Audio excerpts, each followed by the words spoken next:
Hello, hello, good people. Hello, and welcome back to another car conversation with Shaunavonn.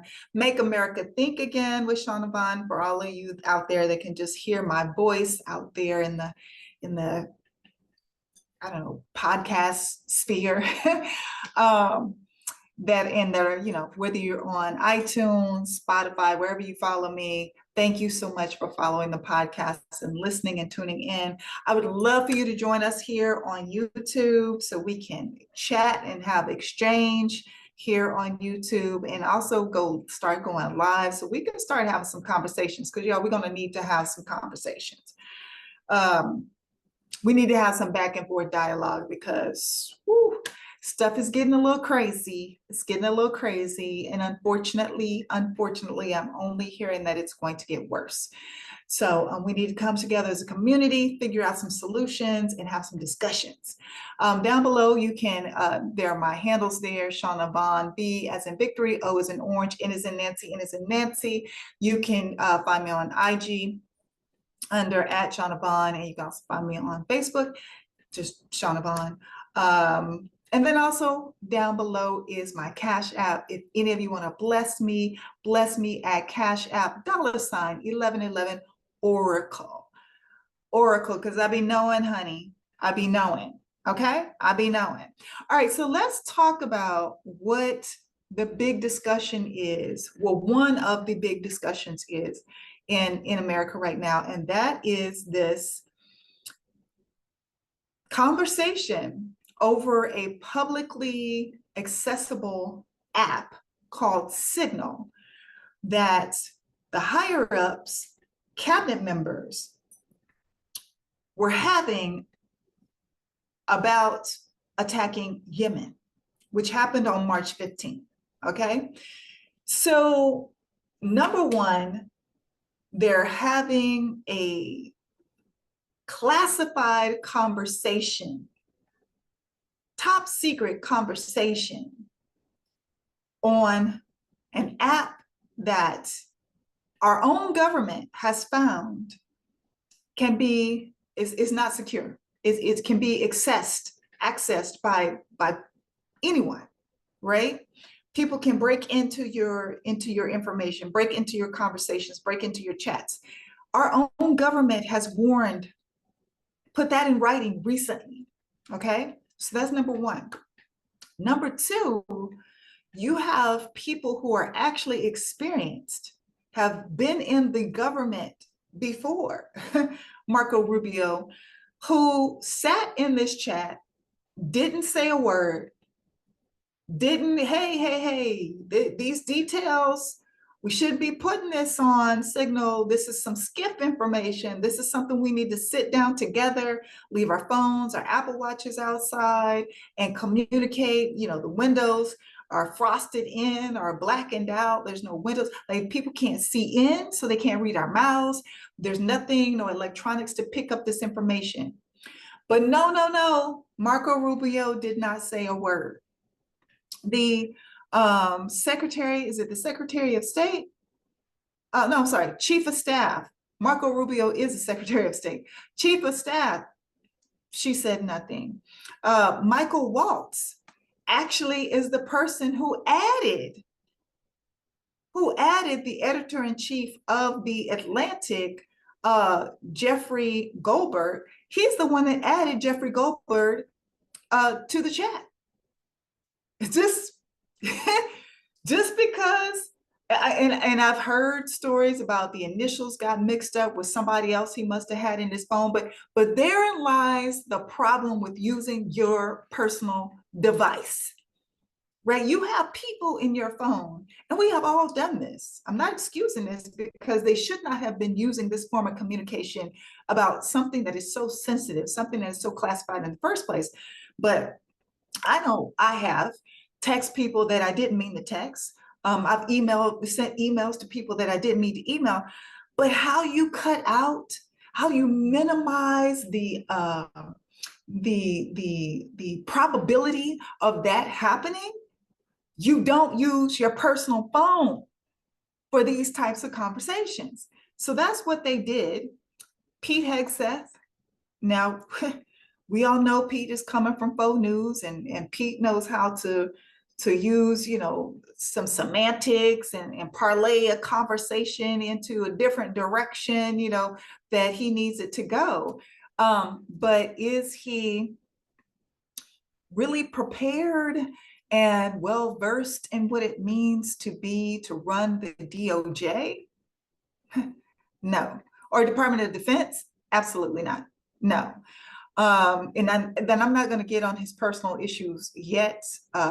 Might circle back to that, but let's just work with the inexperience right now. Now, yes, he has been in the military. I will give him credit for that.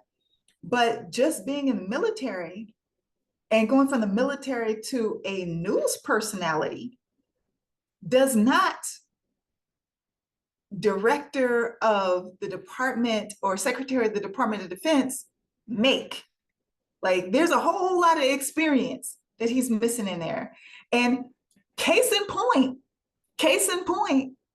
if he had this experience, he would know that you don't have this type of conversation on your personal phones and on an app that is a public app that anyone can access. He would know that. Personal stuff aside for a moment, because people are asking questions. Was he dibbling and dabbling? Was he throwing one back at the same time? And that's why this happened. People are asking that, but I'm gonna hold on to that card for just a moment.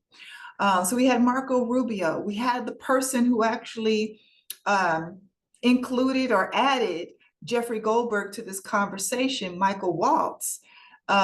He is the National Security Advisor. Then there were people in this that besides Jeffrey Goldberg that I just don't even understand why they were there. Like, why was the Secretary of Treasury there? What can he contribute to the conversation about attacking Yemen? Was he going to cash out somebody on the ground to make sure they got paid for taking? Why was the Secretary of Treasury a part of this conversation? Like, some things just don't make sense, but let's move on. So Jeffrey Goldberg, the editor-in-chief of The Atlantic, gets added to this conversation. Now, Jeffrey Goldberg says, initially, I thought it was like a hoax, like, somebody playing a trick, like an AI situation. And then he gets some information and some coordinates and things like that, and gets a time that we're going to come back and have this conversation.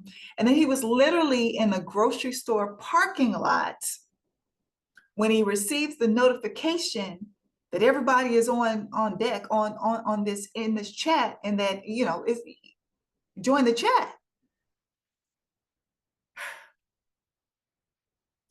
He's in a grocery store parking lot, Safeway parking lot, and all of this information, coordinates of where bombs are going to hit, what time bombs are going to be dropped, what the weather is. So like, it's perfect conditions for us to drop bombs in Yemen on these locations and at this place.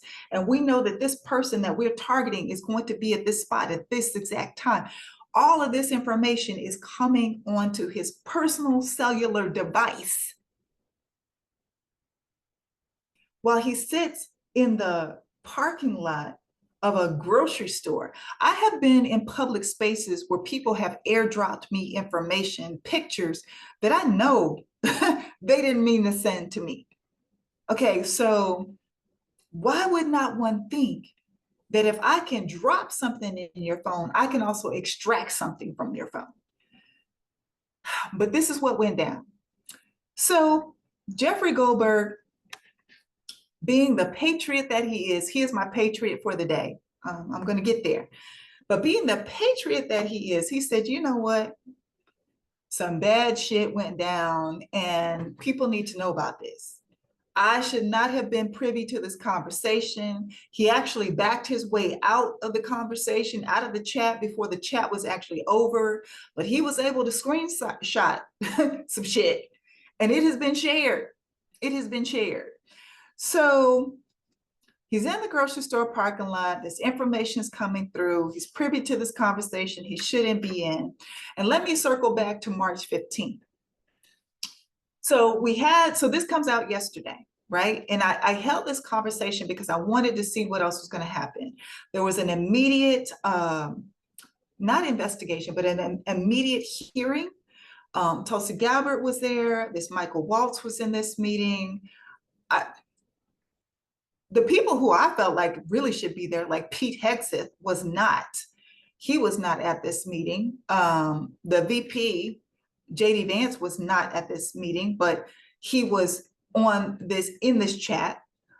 He was also corresponding specifically on the targeting of certain individuals, in Yemen. So I didn't understand why he wasn't part of this hearing, but anyway, so those who showed up, y'all know what they did. They denied and they lied and they said they didn't know.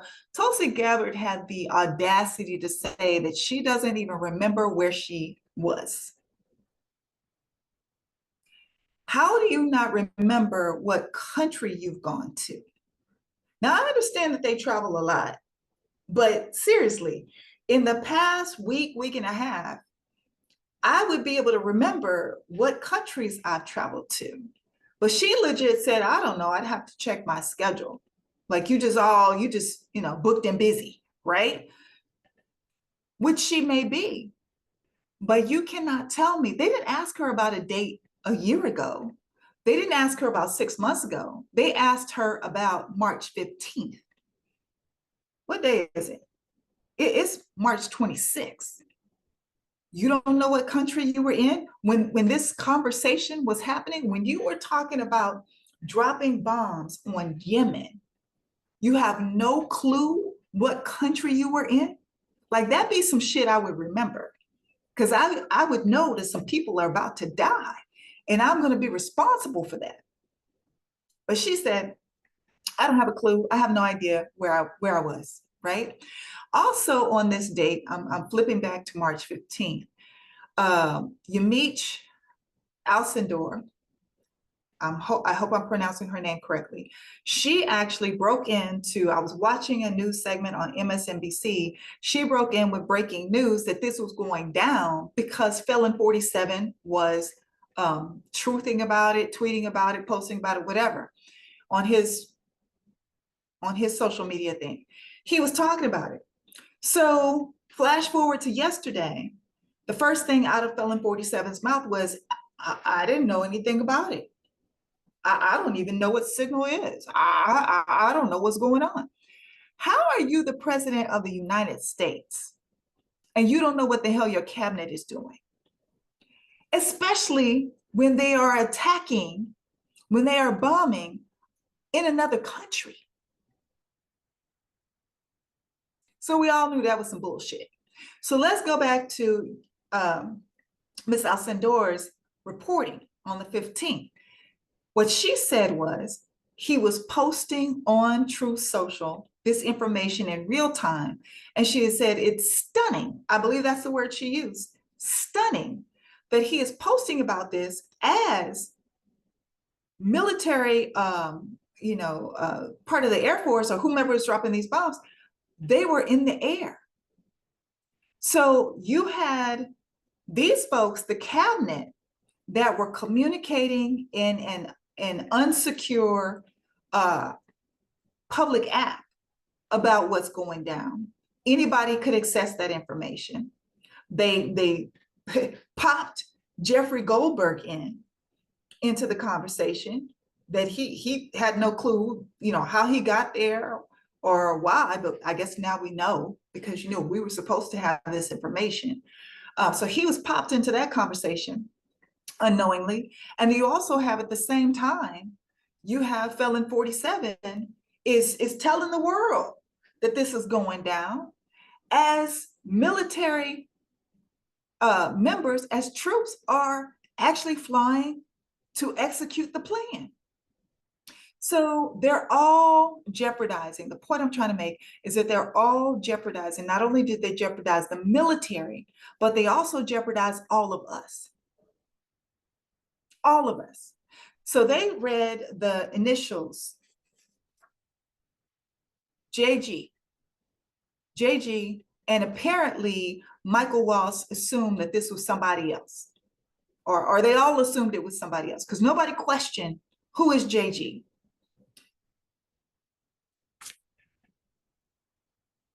But what if it was VP?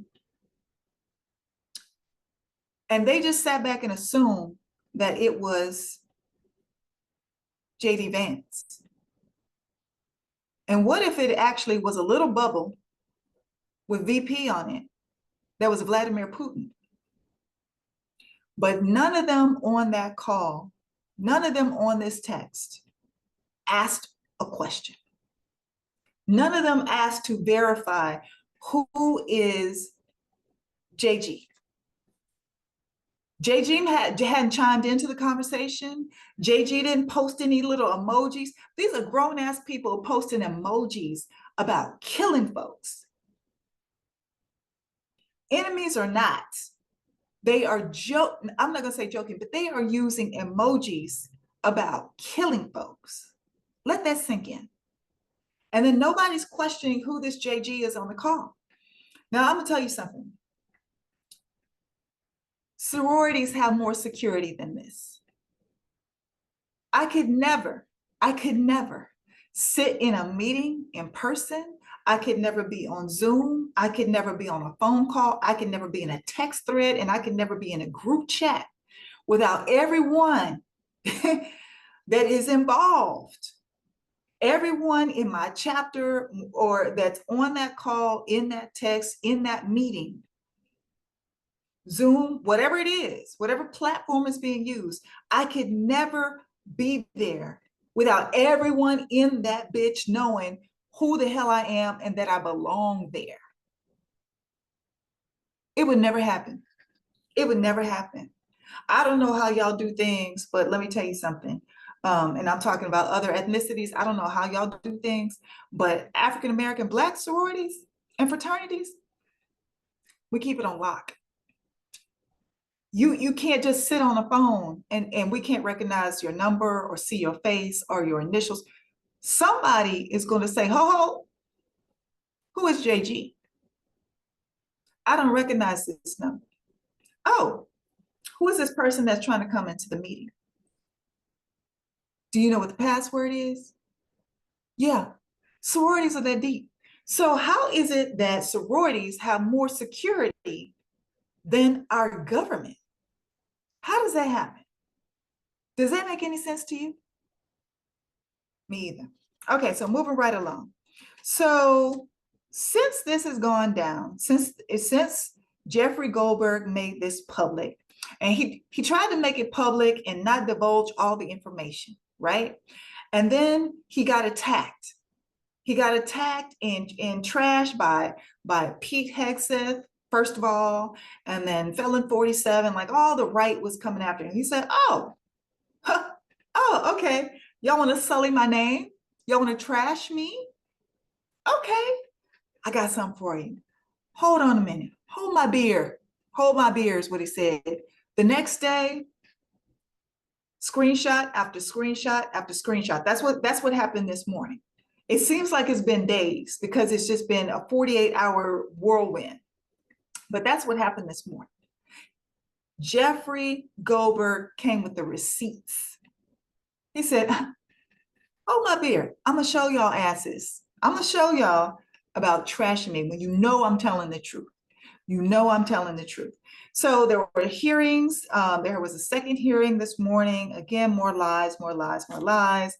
Then you have Republicans out of Congress. All of them are, it sounds scripted. It was a mistake. It was a mistake. You know, let's give the person a pass. Have you not ever made a mistake? It's going to be okay. We're all going to be okay. No, that's not guaranteed. We all could have died. We all could have been blown up. Because here's what would have happened. Here's what I would have done. If I were an enemy and somehow some information got leaked to me or somebody popped me into a chat that I didn't need to be, I shouldn't have been in, and they were plotting on how to kill me, guess what? I'm gonna get you first. I'm gonna try my damnedest to get you first. So all it would have taken is for one of our enemies to be popped into that chat that unsecured public app chat and be privy to this information before everything went down, and we could have all been blown to smithereens.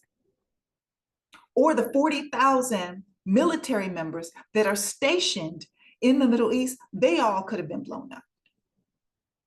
Do you see the severity in this situation? Because apparently Republicans want us to believe that, oh, nothing to see here. It was just a mistake. It was just a mistake. He's going to be okay. He's going to get the job. He's going to get into the job. He's going to learn everything. That's the same bullshit that Susan Collins tried to sell us the first time Felon 47 was in office, and he never got it. He never got it, and he never will. Never will. So there are calls on people to resign, to be fired. Michael Waltz, I believe, is going to be the one on the chopping block. Pete Hegseth, let me tell you something. I believe he's going to hang himself through his drinking. He's going to drink his way out of the job. That's what I believe. The pressure is great. The pressure is on. And I'm sorry if there are any addicts out there. I do not mean to offend you at all. I wish you well on your journey, on your health journey. But what I know for sure is that it's a struggle every day for people who are addicted to whatever it is. Whether you're talking sex, alcohol, drugs, whatever it is, it's a struggle every day. So with this added pressure that Pete Hegseth is under, I don't believe that Felon 47 will actually fire him.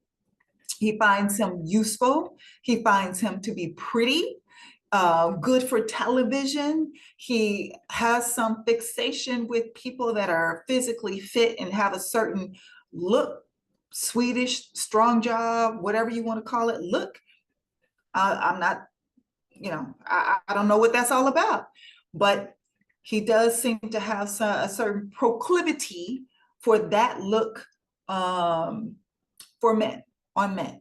So I don't think he'll fire Pete Hegseth. I think that Pete Hegseth will drink his way out of this job because the pressure is on. I think who's going to have to take the fall is going to be Michael Waltz. Now they're coming after Tulsi pretty hard.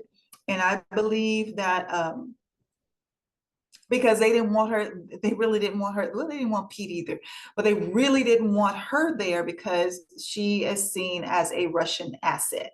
And then you also had one person who was actually forgot this key piece, was actually in Russia when this communication was happening. And then you had Tulsi come after that and say, well, I don't know where I was. I can't remember where I was. I don't know. I have to check my schedule. Girl, that was what, 10, 11 days ago?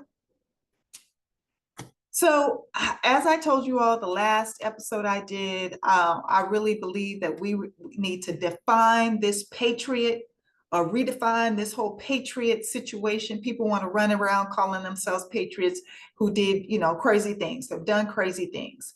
Y'all calling a kid who killed people on the street during the George Floyd protests, people want to call him a patriot, and people want to call people that shit and smear the shit in the Capitol patriots. We're changing that. True patriots, patriot of the day for me, that is Jeffrey Goldberg. May we all have the courage that he is exhibiting right now, because we're going to need it. We're going to have this type of courage and truth tellers in this moment to get us through this challenging moment. We're going to need more Jeffrey Goldbergs. We're also going to need Judge James Boasberg. We're going to need more judges like him. I said this when I did the last podcast. These federal judges have been holding the line. Our attorney generals have been holding the line. Our Democratic governors have been holding the line. We definitely have journalists who have been holding the line and asking the hard questions. I don't know if you saw that little snippet today with the bleached blonde, bad built, butch body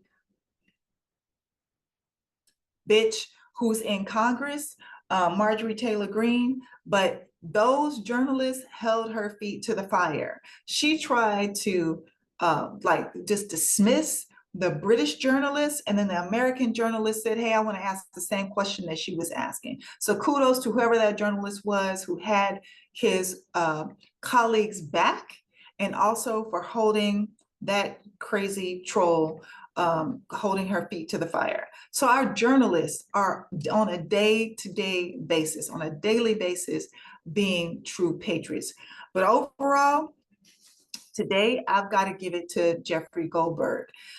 Now, we got to talk about, I'm not going to get into it on this video, but we got to also talk about this icy situation. You know, these people are starting to look really peculiar. There's no uniform. They're not showing identification. They're in unmarked cars. And I don't know if y'all remember this or not, but before Felon 47 got in office, I remember this one event, and they were actually asking for MAGA folks to sign up to volunteer for positions. So like I said, you know, Project 2025, this was in Project 2025, that they were going to gut every department. I laid this out for you, several videos.